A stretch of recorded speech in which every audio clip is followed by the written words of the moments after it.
Touring the Universal Orlando Resort for over 5 years, you are listening to the unofficial Universal Orlando podcast.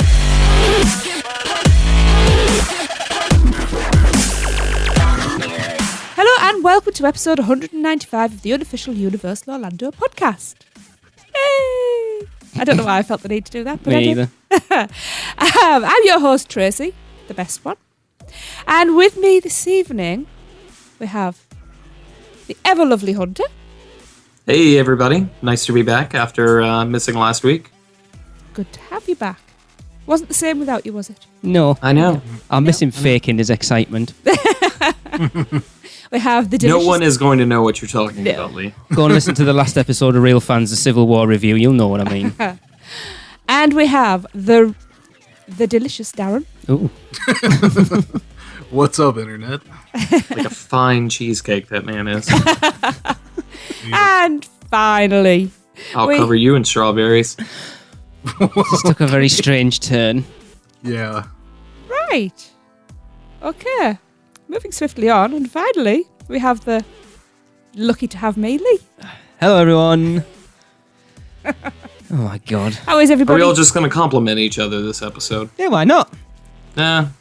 Different change of pace. It would be change, yeah. After how we kind of had our Civil War going on with the Hughes episode a couple weeks ago. Yes. Do you know, actually, though, I think that maybe for a producers club offer, we should have one where we really go for it with sarcasm with each other I don't and think just that's really. a good idea. I think it'd be quite. That's going to get mean. Yeah. We're all going to hate each other. You'll all hate me. No, But we don't we don't acknowledge that on the show. No, this is true. Yeah, they don't talk to me outside of recording, you know. They're Who are you talking to? The You're looking- listeners. I'm looking at my audience. Come on. Just God. The sooner I sack the lot of you and go solo, the better. Right, so our iTunes competition. May is the month for the UK listeners to go and pop yourselves onto iTunes.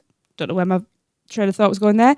We need you to subscribe, rate and review us, and you could win a $25 Universal gift card. So that's the UK listeners, please. In the meantime, we have the winner of our US iTunes promotion to announce. Yeah, if anyone watched, I actually did it live on Facebook. It was weird. Yeah.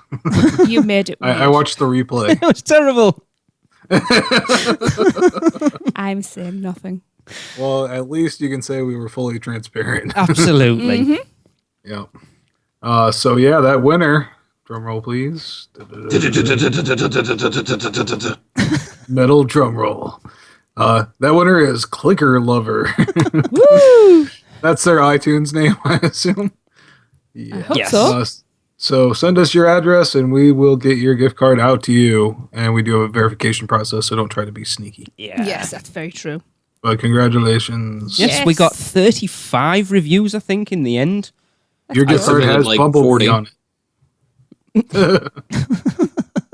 Right, and we actually have a Florean Fortescue ice cream debate from Chris. Hey guys, this is Chris Mushrush.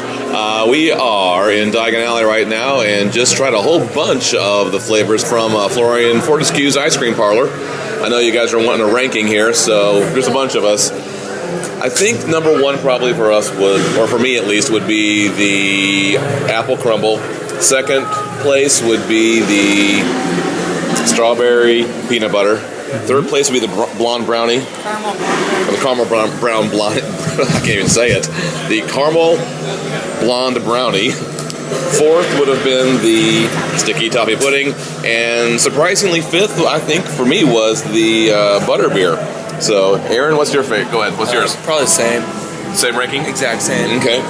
And my wife, who doesn't want to be on here, she's sticking her tongue out at me. Her favorite, I think, was apple crumble for first. Second was what, your the brownie or the you like the sticky toffee pudding. Second, third, Maybe your peanut butter, strawberry.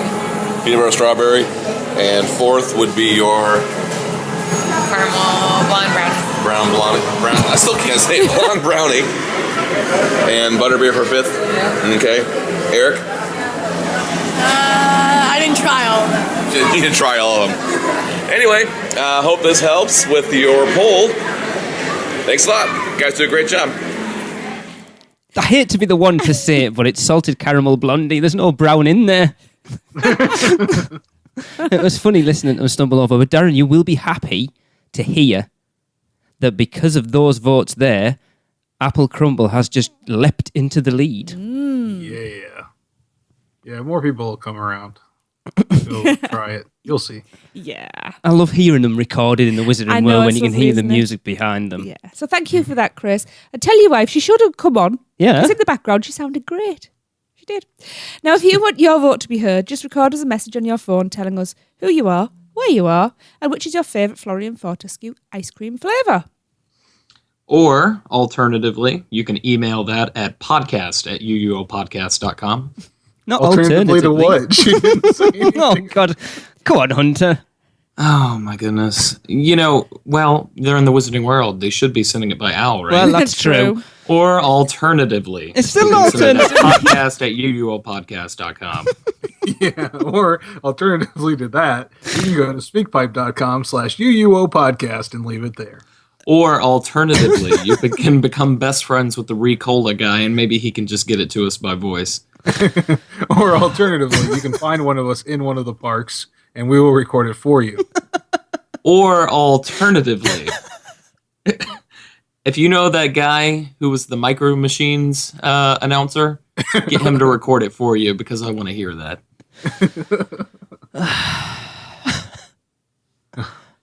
Or alternatively, we can go into the news. Go on, missus. I'm just wondering when I slipped into a parallel dimension. An alternative dimension. I realised as I said it. Brilliant. Right, before it gets any sillier, as Hunter said, let's head into the news.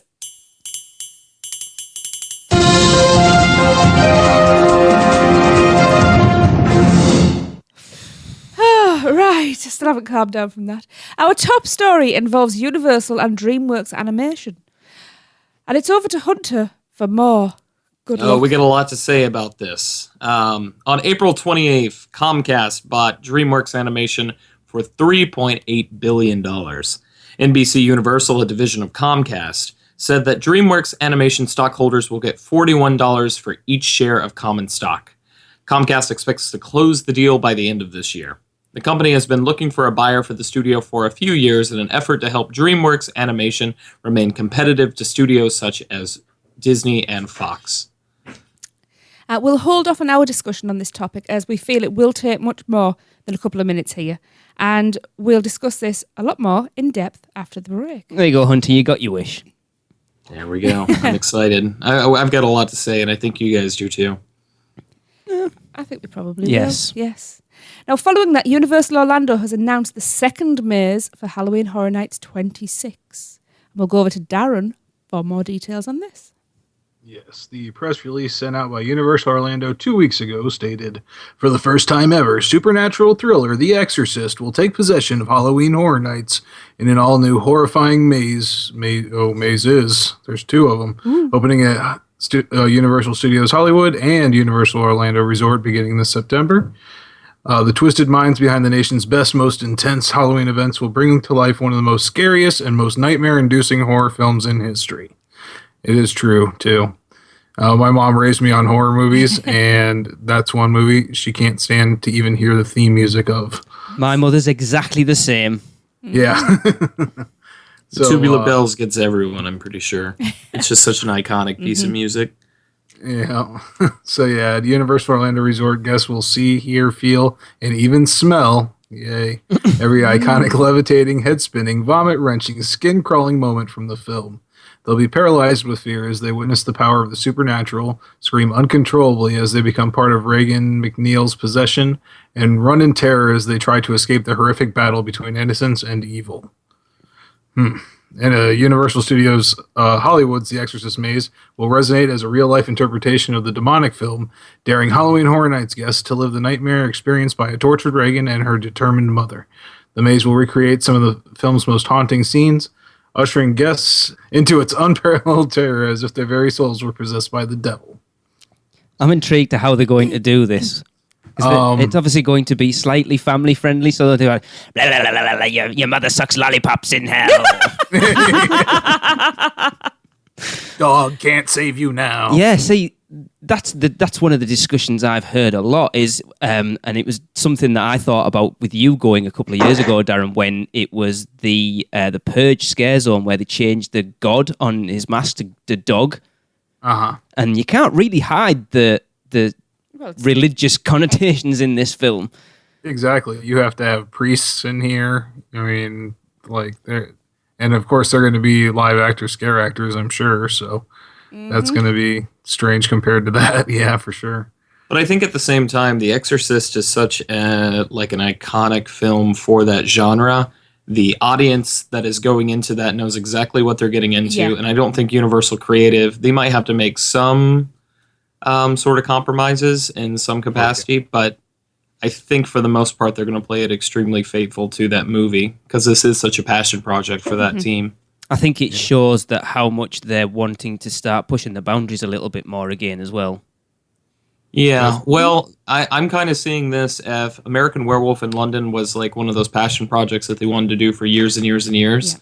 I'm excited to see what they can do with this one. Yeah, and a lot of people have been concerned about it being in one room. I mean, like the whole movie basically takes place in one room and then a long stairway, basically. Yeah. But Mike Aiello said on Twitter was he was breaking it down into the elements of the movie and then like sending you through those different elements. So you'll see probably multiple rooms, Same or scene, with different stages of her possession. Then. Well, you not necessarily that. He said like breaking down the elements, even as far as like one room being the vomit room, and not just like having the character vomiting, like having to go through the sheets of on the bed, covered in vomit pea soup. Now, sorry, I was going to say now. Obviously, we have the stairs and the priest scene, but I've just remembered, and if that happens, I'm glad I won't be seeing it. There's the bit where Reagan comes down the stairs, Crab walks down the stairs, isn't there? They have to do that somehow. That is, for me, is one of the creepiest moments. Well, yeah, they have to figure that out for sure. They've got to. It's a weird one because the film's not, for me, it's not that scary. No. But it's creepy. It's that end scene always gets me. I think it depends on the type of person you are, too, because I know several people, so if you have some sort of foundation of religion, this is a lot of people. Yes. Their scariest movie. I guess it depends on how you view demon possession in general. Yeah. Mm-hmm. I think it's one of them that the problem is because it's, like they said, one of the most scariest films of all that time. I think if kids watched it now, they'd go, well, I don't know what all the fuss is about. It depends because I think it's just as divisive today as it was, say, back in the 80s. You've got the old school kind of psychological thriller type stuff like with your Hitchcocks, and then you've got more of the slasher movies. Yeah. So there's always going to be that divide. Which one you find scarier is just a matter of personal preference. I remember seeing it in a small local cinema quite a few years ago now, and the problem was that I saw it after I saw Repossessed, and I think most of the cinema had seen Repossessed before they'd seen The Exorcist. So the bit where she's bouncing around on the bed, everyone was peeing themselves laughing. Right. Yeah. See, a Repossessed house would be cool. I love that film. I haven't seen You that English yet. have a funny, dark sense of humor, too. Yeah. But two great houses, if they want to come in with a bang for this year. Yeah, great start, isn't it, to the season? Yeah. And no Walking Dead yet. And they're obviously trying to get ahead of any potential leaks or anything this year by announcing them like as soon as they come up with the idea. Yeah. Essentially. Well, was it Evil Dead? I think somebody pointed this out on Twitter. Was it Evil Dead 2 years ago when the movie came out? It came with like a little brochure that advertised there was going to be a house for Halloween Horror Nights that year. Did it? I haven't heard that one. Before they announced The Exorcist, a lot of people assumed the same thing was going to happen with Krampus, and that's why they were going to go ahead and do that announcement. Because it was the day of release. The day they announced The Exorcist was the day they released the Blu-ray and the DVD in America, wasn't it, of Krampus? That's right. Yeah. Makes sense. But yeah, good strong start, but I do hope that all the rest that they decide that they're going to announce aren't as good, because we're not going. There is always that as well. You announce two of your highest profile that I hope the rest live up to that. Otherwise, people are going to go, well, I was excited by the first two, and then the last ones were like, eh. Yeah. Well, those are the two. I think those are the two classic film franchises that we're going to get. Because did they announce that they're going to do 8 houses again this year? They haven't said. Okay. So 4 independent properties and 4 originals. Because I know they've said on Twitter they were trying to keep a fair balance between the IPs and the original properties now. Okay. Yeah, but we'll see how that goes. There's also, they posted some construction pictures. Constructions have begun in tent number 1. Yes, I saw them. And that was, what was the code name on that one?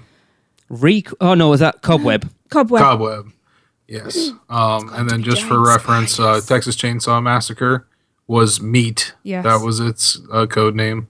And The Exorcist was Bed. But then so it's got to be something spidery. Yeah, and they also tweeted out something about a requel, didn't they? Yes. Yeah. But they didn't say that it was the same, one and the same. Yeah. So we don't know for sure, but that, he said the requel is like more like he called it a requel because it's like they're redoing it, but they're adding a lot more to it, really expanding on the story. And it's an original one, that as well, though, isn't it? Yeah. So I'm very excited to find out. Tracy, just if I can ask real quick, because you said something that I found interesting. Yeah. Project Cobweb, you said something spidery. Probably. I wonder if they would ever go that route, because then that's such a common phobia for people. If they would essentially have, be that, how should I phrase this? They'd be giving up that spot. Yeah. For something that's so low capacity, possibly in comparison to the rest of the houses. A lot of people would, because of that phobia. I would be that evil, and I don't particularly like spiders. Yeah, they toy with every other kind of phobia there without issue. Like clowns, let's be honest. Clowns. I survived that. Yeah. Confined spaces. Yeah. Things like that. Like they I can only speak me personally. Like, that's a major thing for me, so I would I'd stay away from that side. Yeah, I suppose if they put it out there that it is, like, if they called it spiders, people who have phobias of spiders will go, I'm not going in there. Yeah, but I think it was Knott's Berry Farm who did the house around the evil Ice Queen, kind of aping Frozen, which I think came out the year before, and they actually have a spider forest scene in theirs. Okay. So. Okay. Right. Now, Universal Orlando finally gave us some details of the new Hulk coaster yesterday. So, Lee, tell us all about it. This looks awesome, by the way, and I am gutted. It's going to be God knows till we get. But yes, they released a little teaser video on Sunday that they were going to be releasing details of the new ride vehicles, but we got so much more than that in the end. So yesterday they came out and said that the new Hulk will be a new ride with a new story, a new ride vehicle, a new queue experience, and a new entrance. And I think, looking at these details, I think we're still quite away from it being open, judging by what they've said the entrance is going to be. They said late summer. Yeah. So they said the new entrance... After Kong. Yeah. It's good. It looks awesome. So they said the new entrance will allow guests to pass underneath a towering figure of the Hulk, using his colossal strength to hold up pieces of the coaster's track. And the fun fact about those pieces of track are they were actually salvaged from the original ride. They'll have been the ones we saw out the back of the Walking Dead house last year. On the way to Psycho. Yeah. Psycho? Insidious. Insidious.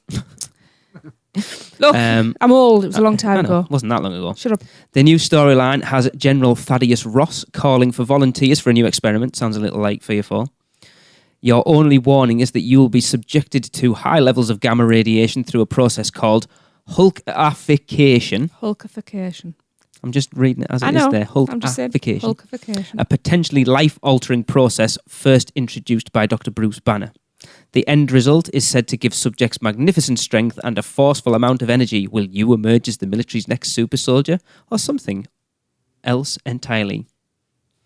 The new queue will be a state-of-the-art military research compound commanded by General Ross himself and will contain the Gamma Core, among many other elements. Now on to the ride vehicles. The ride vehicles will be sleek, modern, and will include, as rumours did say, brand new in-seat audio system that boons an original ride score created by Patrick Stump, Oh. the frontman for the internationally renowned, who played at Mardi Gras, Fall Out Boy. I think a few people have heard of them. I wouldn't have known his name, mind. And finally, the new launch tunnel will be packed with amazing special effects as you are propelled out of Marvel Superhero Island with superhuman force. Sorry, out over Marvel Superhero Island with superhuman force. Just out of the island. Yeah. See you later. It looks so. So different. How sleek Yeah. do those cars look? Those ride vehicles Oh, are awesome. Yeah. As I put, I think it was on Mike Aiello's thing. Did you notice that they didn't change the restraints at all? I mean, they have much better restraints nowadays, and it looks like they're the exact same as what we had. I watched the video over our crappy Wi-Fi at work, and I didn't notice any different. But then I didn't really see them that well. Well, again, if it ain't broke, why fix it? Well, they have done. No, I know, but maybe they want to keep some. Maybe they've changed it so much they want to keep some elements familiar. Speaking of familiar, I think it's pretty cool that they took the old track and put it out for the facade now. Yes. I mean, that Hulk... The thing is, like, the entrance to the Hulk before was naff, let's be honest. Yeah. Like, I'll be honest, most of the entrance facades to all the rides in Marvel Superhero Island are a bit the... I really like Spider-Man's, but I think that's just because it's so iconic. Is it really? You could easily walk consider past it an it. iconic facade. I don't think it is. I think it's bland for what it is. If you look at something like Gringotts Me or either. Forbidden Journey or something like that, and what they're doing with Kong, now you look that it looks like they're gonna do with the Hulk along the same lines of what they've been doing now. They're making it a really grand entrance. Yeah. Well, yeah, I think that's become more important as time has gone on. Because, I mean, if you look at, like, Jurassic Park doesn't have a very grand entrance either. No.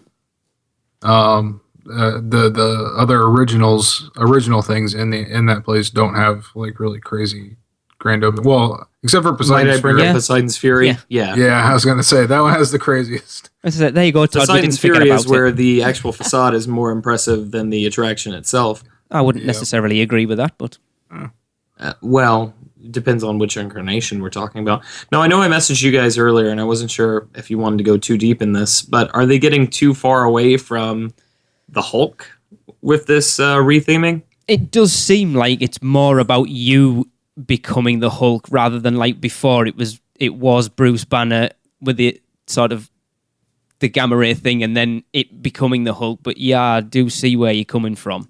Which I don't really like the concept of them accepting pretty much volunteers to turn them into Hulklings. You know, I much prefer the Bruce Banner storyline that we had. Yeah. It'll be interesting if they change out that audio going up the tunnel, because for me that was one of the best bits. Yeah. That's what I messaged you about. Yeah, that was awesome. I I wouldn't love listen to me that. either. As I've said, my Wi-Fi at work's crap. On the plus side, I won't have to get a gym membership because every time I ride it, I'll just get buffer and buffer. And then on the downside, we're Gotta gonna buy have a new lot shirts. of we're gonna have a lot of people with Hulk-like abilities. Yeah. And anger and- management issues. Exactly. That's not good in a theme park situation. Yeah. Yeah, right. Actually, after you ride it once or twice, you might not fit those restraints anymore. Very true. Yeah, Should have right. went with a lap bar system. I wonder if you had to sign a waiver before you go on it. Yeah. Well, before we get any sillier. Although, Before we get any silly, have you read the next one? yeah, I was just going to say, although, I will apologise in advance because the names in here, I can't pronounce them, so I'll be making them up. So, finally, there has been some real magic happening at Universal Orlando. A witness said that she saw a Brazilian woman drape a lanyard around her boyfriend's neck. Then the man made it vanish, a report said, by covering it with his jacket. Oh, you're not supposed to give away the trick. Come on. I know he'll be thrown out the magic circle. It's terrible. Yes. The couple from Brazil, strange that, see she was Brazilian, Yeah. Well, she couldn't live anywhere, I suppose. Walked out of a Universal Studios souvenir shop, and they had a lot more than a stolen lanyard with a $10.95 price tag, police said. Go on then. Lillian. Gway. I don't know. Gooey. Sounds good. Guy. I like gooey. And Kayo. Is that how you spell Vilea? chow? Layla? No. Villela. Vieira. Just get on with it. I'm pretty sure they don't listen. So, And they won't now. they were holding 4 bags of stolen merchandise. He's not a very good magician then, is he? Outside of the Isles of Adventure Trading Company with a total value of $1,259. Wow. Yeah, I that bet some is at team least members 4 got fired items. that day. Yeah, they had one of the robes. How does someone steal that much merchandise? I mean, Jeez. That was like Yeah, our yeah, last day it's- shopping spree. That's 4 items actually at Universal. it's gonna. How many? I guess you get one of each one. Yeah. Well, yeah. The ones are $37. Not interactive, mind you. They're too cheap. Wow. So the 21-year-olds were charged with 1 count each of grand theft on April 20th. I love that. It's grand theft. Well, it's just about a grand. 1,000. Yeah. Yeah.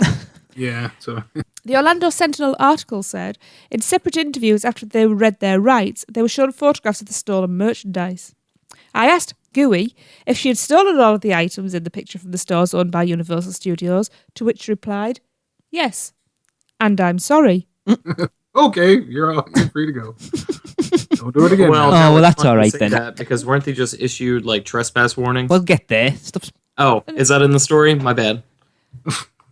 I think that she's related to the Grinch, because didn't he say yes, and I'm sorry? Yes. That's why I got this story, isn't it? And he got let off, didn't he? In his interview, Villela, Get on with it. he described himself as an accomplice. So he's blaming her. I'm not saying his name anymore.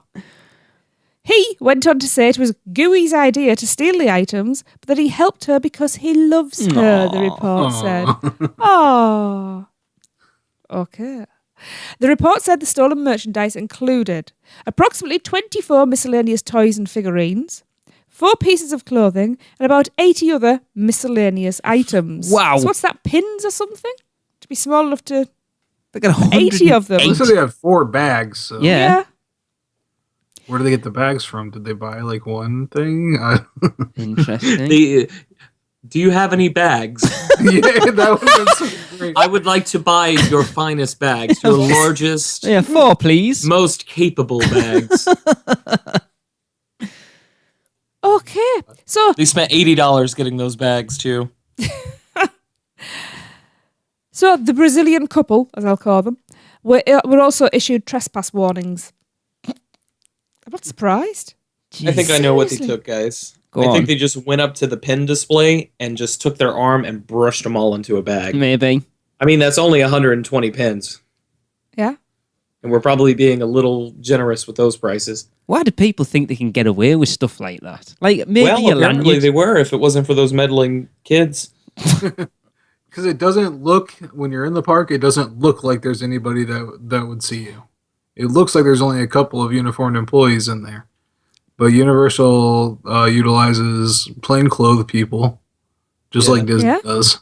Yeah. They've got their own little secret service. And cameras all over the place, I've no doubt. Exactly. Yeah, with people monitoring them. So The Mystic Fountain is actually an undercover agent. Yeah.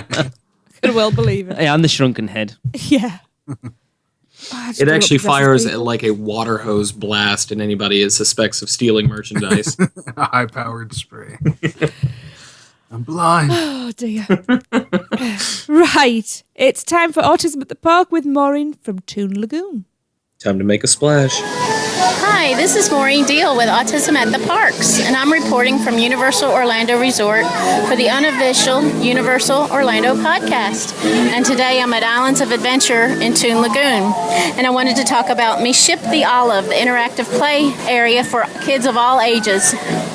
This is a multi-story play area that has slides, ropes, different places you could crawl through, and it's a lot of fun for kids of all ages.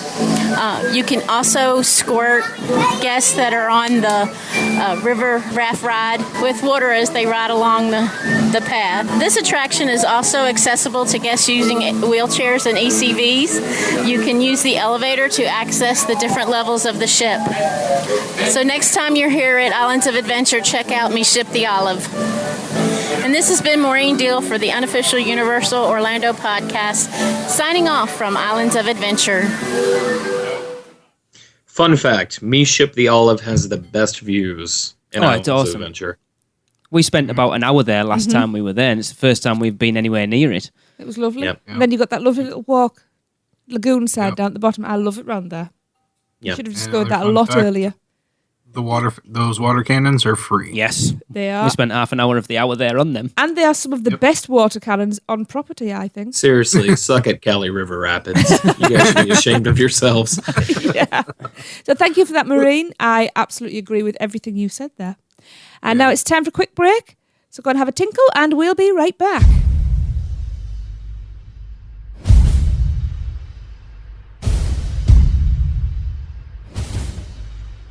Ladies and gentlemen, the 8th wonder of the world is returning to Universal Orlando Resort. So let our friends at Fairy Godmother Travel take care of the resort reservation. They are a Universal Parks and Resorts specialist, as well as being an authorised Disney vacation planner, and their service is free to you. From the awesome Cabana Bay Hotel to those other hotels run by a mouse, Fairy Godmother Travel can book all your Orlando vacation needs. So, you don't need to miss the chance to see the amazing King Kong in the flesh. And please make sure to let them know that you heard about Fairy Godmother Travel because of UUOP. Because every UUOP referral helps us to continue to bring you the greatest Universal coverage. Contact them today by phone at 832-284-4002 or toll free at 888-939-642539 or go to fairygodmothertravel.com. Let Fairy Godmother Travel make your next vacation magical. We now return you to your regularly scheduled programming. Welcome back. Now, as we said in the news, ComCast has recently bought DreamWorks Animation, and we thought we'd discuss this acquisition a bit more and what it might mean for Universal Orlando. Go on, Hunter. All right. Let's get this out of the way. ComCast paid way too much for this. You think? Way too much for this. When you look at Disney, their acquisition of Pixar was $7.8 billion. Right. Their acquisition of Marvel was $4 billion. Right. And their acquisition of Lucasfilm was $4 billion. There's no comparing any DreamWorks characters to any of the Pixar characters or the deal they got with Marvel or Star Wars. Right, Hunter, can I butt in a second there? Let's do this. I was listening to. I'll give them a shout out. Orlando United last week, and they were talking about it. And I think it was Brian did a bit of research. And in the last 10 years, Illumination Entertainment, which is the Minions and all that stuff, and DreamWorks combined made more money than Disney and Pixar combined. Okay, but as far as... I mean, the Minions are everywhere because they're shoved down our throats. Because I love Minions, and I don't care what Andy says. No. I like the first Despicable Me, I do. The other two, we can forget about. Nope. There's no comparing the Minion characters or the Shrek characters to Toy Story or Monsters, Inc. or any of those characters as far as merchandising and theme park potential. Right.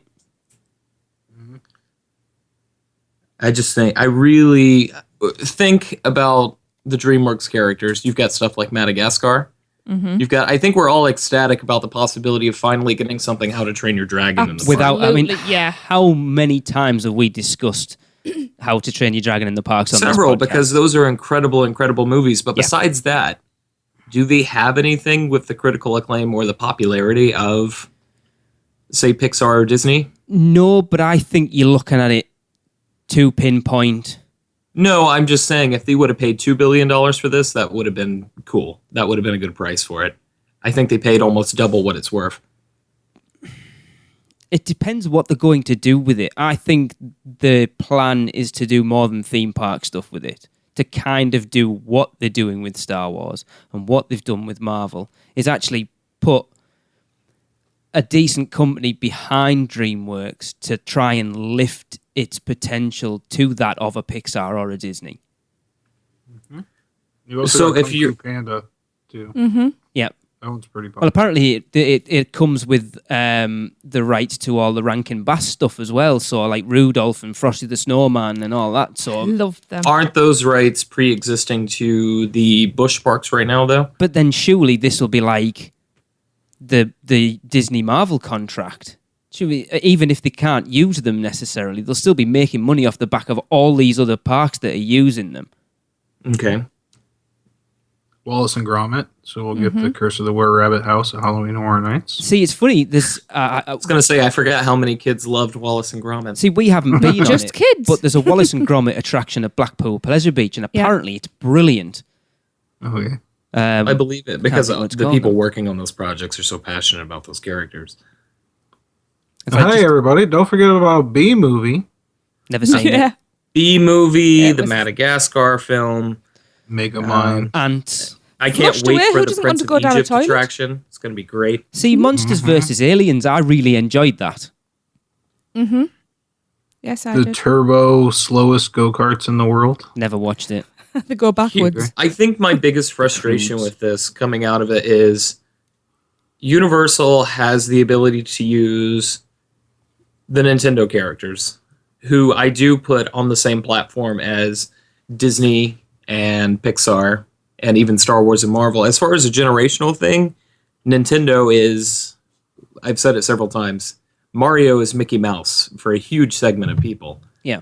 And that they're going this route instead to make that their, if they decide to make this their family theme land, if they're going to go for that with the third gate or wherever it's going as their family or their fantasy land, I think that's a missed opportunity on the Nintendo front. I said this on the conversation on the Facebook page. I think, and it's been mentioned on the show a while back, that I think with the third gate they'll be looking to do Universal's answer to the Magic Kingdom, a much more family orientated park with less. Especially when you look at what they're doing the next 3 years over at Universal and Islands Adventure. You've got Reign of Kong, which is supposedly going to have a Halloween Horror Night style queue at night. And then you've got Fast and Furious, and then you've got Jimmy Fallon, who's probably the scariest out of all of them. I think if you look at DreamWorks, you look at Nintendo, I think that's what you're going to be looking at, is a park with a lot less height restricted thrill rides and a lot more family friendly stuff. You know, you think about the DreamWorks stuff, it lends itself to being able to do, and something I think they've been crying out for a long time is a dark ride. Yes. There isn't really any dark rides at Universal. No. And Anyone I the can How think to of Train is- Your Dragon property is a great place to do that. Oh, you could just do a whole That park might on be. that for me. You could do, That might be, I think Burke is financially successful enough to warrant a land. Is there any plans to do another one? Does anyone know? Yes. There are- It is. The second one didn't make as much money as they thought it was going to be, but it was still profitable, so they'll do a third one. Well, I think I remember, pull up the real fans again. I think a lot of them voted it like the number one film of 2000 and whenever it came out, the second one. 2014? Is that what it was? I wanna Yeah. say. Yeah. Because it'd been that I mean, long. it's better than the original, and it's one of those sequels that excels at that. And who doesn't like dragons? That's right. People that get eaten by them. So right now, DreamWorks Animation, their next film is a film called Trolls, Yes. which I can go on the internet and watch that. Isn't that based off those crappy things? Yes, that the they little were- dolls oh, with the God. hair. For 20, well, Sony's coming out with an emoji movie next year. So Oh, good grief. for 2017, it has Me a now. film called Boss Baby, Captain Underpants, which Oh. was a big thing Oh, when I was big- a child. Yeah, Yeah, big well, the books kids, here as our well. kids had the books. Okay. The Croods, the second Croods movie, Never even Still seen the haven't first one. and How to Train Your Dragon 3 is slated for 2018 right now. I'm sure I read somewhere there's like an unnamed Tim Burton project, isn't there? I can't remember what it was now. About shadows. That was right. No, yes. Their most recent films, excluding Kung Fu Panda 3, they took an $87 million loss on Rise of the Guardians. See, that was really good as I know, I well. enjoyed That was that. excellent, actually. They took almost a $14 million hit on Turbo. Never fancied And that. it looks like $57 million on Mr. Peabody and Sherman. See, I haven't seen that I know, I either. really wanted to see that as well. See, Rise of the Guardians, I think, was really good. And I That think would if lend you're itself looking... very well. See, I think as well, you look at a lot of all this stuff. Universal will turn into a snow cone stand. Don't worry about it. Yeah. Adding more to the parade. Mm-hmm. If they used Rise of the Guardians, you've basically got every holiday covered there with a Well, character. that's true. Open holiday world Yeah. I think that exists, doesn't it? out in Indiana. Yeah. Yeah. I don't know. It's a weird one. I understand what you're saying, Hunter. That a lot of the characters aren't, they're not Buzz and Woody, or they're not a Mike and Sully. They're not that high up caliber. But a lot of the conversations. And Shrek is dead. I mean, as far as that's concerned. I think the problem is a lot of the conversations I've seen online is you're looking too locally. And I think a lot of that DreamWorks stuff is a lot more popular internationally. So I don't think we're going to find any disagreement. Wouldn't you argue that Nintendo is going to be much more popular internationally? I could go down an avenue with that there, but I'm not going to. Yes, Hunter, they probably are. Well, remember, we've always heard, I think it was Jim who said it when we had him on once, the reason Simpsons in Springfield was built was not for the United States. It was built for South America and Europe, essentially.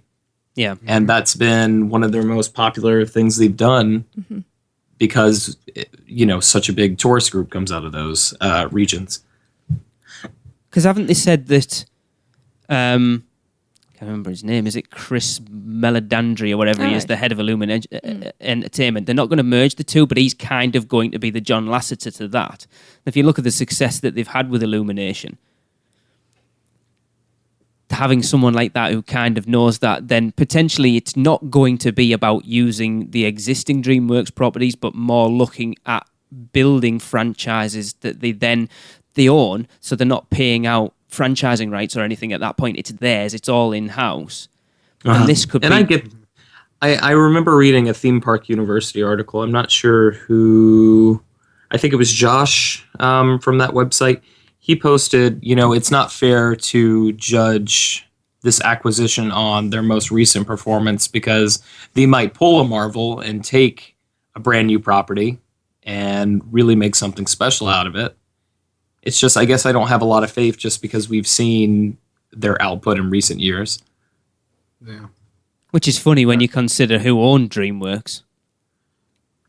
Yeah. But I mean, you can go over to Singapore too. If you think about that now, they've got a lot of their park is DreamWorks. Well, there's that Dubai park that's getting... Is it in Dubai that's getting built now? And that's got at least 3 DreamWorks lands in it. Yep. So they get money from that, and then, but yeah, they've got was Madagascar. it DreamWorks or was it Sony? Because I thought that was like the Hotel Transylvania and stuff. No, there's a... I can't... Because one of our listeners, Courtney Crump, messaged me about it the other day. Let me find the conversation.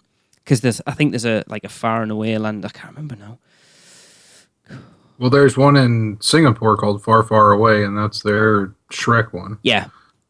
Yeah. And then you got Madagascar and multiple attractions for each one, so they're paying licensing on all of those previously that they're not going to have to pay anymore, which I think is pretty significant. Gotcha. I'm just looking at Dubai. They do have a Marvel superheroes theme park heading over there. They have... Isn't Dubai technically west of the Mississippi? I mean, east of the Mississippi. There you go. Yeah, but if you read the contract, it's only for Japan and it's only for Florida. Right. Yeah. It's interesting. It's such a I mean, I know you saw when I posted about it in that forum a couple of weeks ago. It's such a convoluted contract. There's Tiger Woods Dubai, which is renamed the Trump World Golf Club Dubai. Oh, all right, cool. Right, you've got Motion Gate Dubai, which will have DreamWorks, Hunger Games, Zombieland, Ghostbusters, and I'm just looking at the video now. We've got... Well, Universal didn't buy any of those. It's just the animation department. DreamWorks. DreamWorks Animation. Yeah, but I'm trying to find what stuff's in there. DreamWorks. And that's interesting. Is it going to retain the name of DreamWorks Animation and still have a separate DreamWorks company that's completely owned by a different person? So on their video for that Motion Gate Dubai in the DreamWorks park, they've got Shrek, Madagascar, How to Train Your Dragon, and Kung Fu Panda. There you go. And that's on their promotional video. Okay. So that's pretty much all the major hitters from DreamWorks in an already existing park, probably before Universal do anything. 30 plus films, we've got 4. Yeah, but the 4 main properties, if you said to someone, DreamWorks, name me the biggest ones, that they'd be the 4 that people would name. I'll tell you what, they're not naming The Cat in the Hat.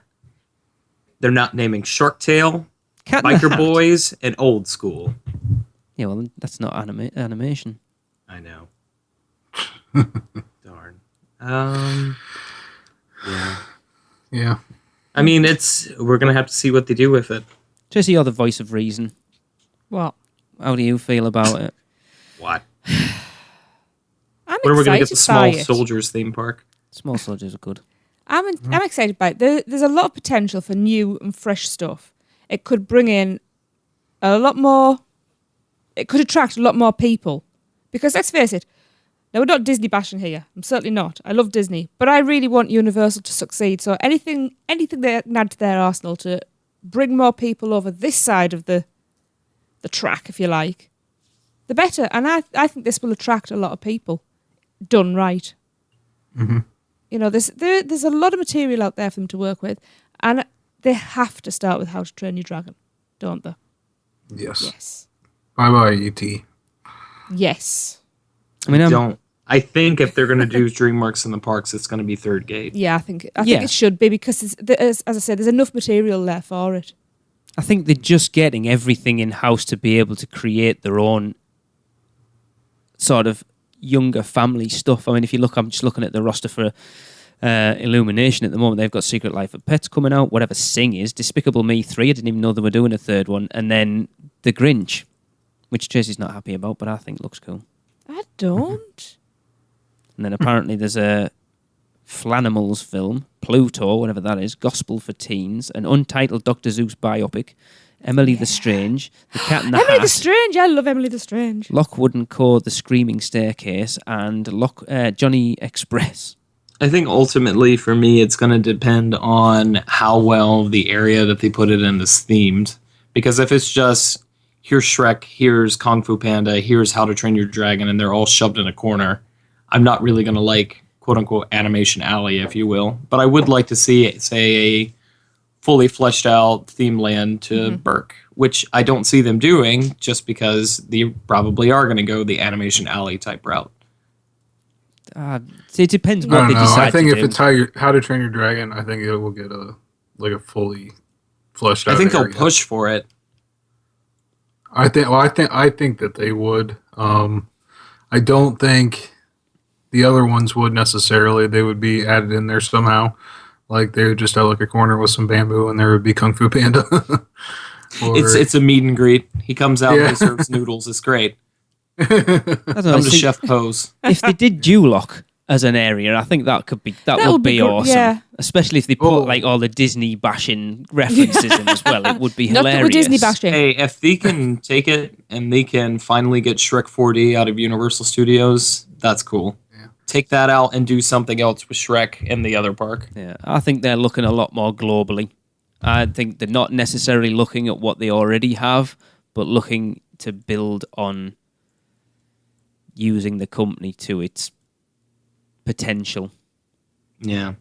I want a themed restaurant based on that part of the commercial where he's showing them the battle plans in Kung Fu Panda. He's showing them the battle plans, and the little guys are eating the food as soon as he puts it out on the map. Have you seen that? To be You know honest, what I'm talking about? not really I've took any seen what notice. you're talking about I don't even there. think Okay, I've yeah. seen any. So other just than have like the first one. chef, just have the chef throwing out your food, and then you just eat it really quick as soon as he puts it on the table. I'm for it. It's interesting. Yes. I think, let's be honest, there's no reason to believe that Universal don't know what they're doing or ComCast, because every decision they've made over the last, 5 or 6 years, you can't really argue that they haven't done a good job on whatever they've done. So it will be interesting. They've got a plan. They know what they're doing, and we've just got We to can't trust argue them. about anything they've done. Is that what you said? You can you?